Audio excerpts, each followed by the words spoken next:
Hello friend, MS horror history YouTube channel पर आपका स्वागत है। मैं आज आपको एक गांव की कहानी सुनाने जा रहा हूँ। एक गांव था। उस गांव में एक टीचर बाहर से गांव में बच्चों को पढ़ाने के लिए आए हुए थे।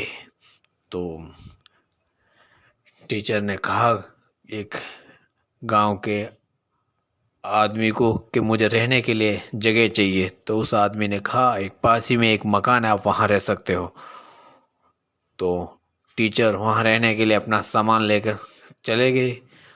पर वहाँ एक ही बूढ़े आदमी ने कहा कि आप वहाँ मत रहो, वहाँ आवाज़ें आती हैं रात को, यहाँ भूत रहता है। पर टीचर अ, इन बातों पर विश्वास नहीं करते थे। तो उन्होंने साफ सफाई की दिन में, और शाम को वो खाना वाना खाया और जैसे ही सोने लगे तो उन्हें आवाज़ें आने लगी। खट खट खट की आवाज़ें, लाइट का बंद होना, आना जाना, दरवाज़ों का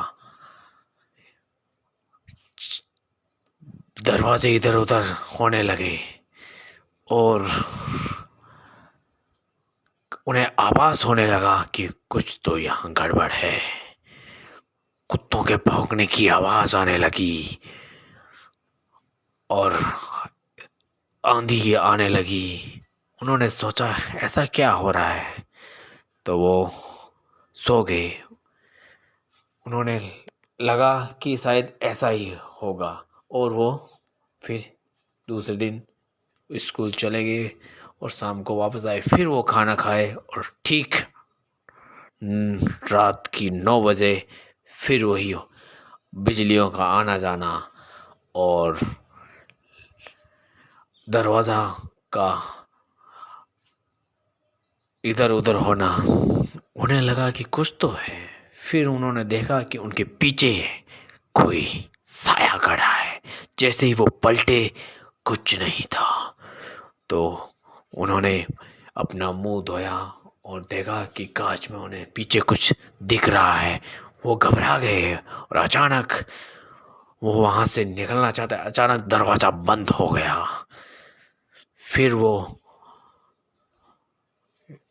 जोर जोर से चीखने लगे कि आप कौन हो, मुझे छोड़ दो, मुझे छोड़ दो। कुछ देर बाद में एक दरवाज़ा खुल गया और वो चले गए। जैसे ही वो चले गए और दूसरे दिन उन्होंने कहा कि मैं यहाँ नहीं रहूँगा, तो फिर वो कैसे ही करके वहाँ से चले गए। और उसके बाद में उस गांव में, उस मकान में किसी ने नहीं रहा। उन्हें पता चल गया कि ये एक हॉन्टेड मकान है। हॉन्टेड।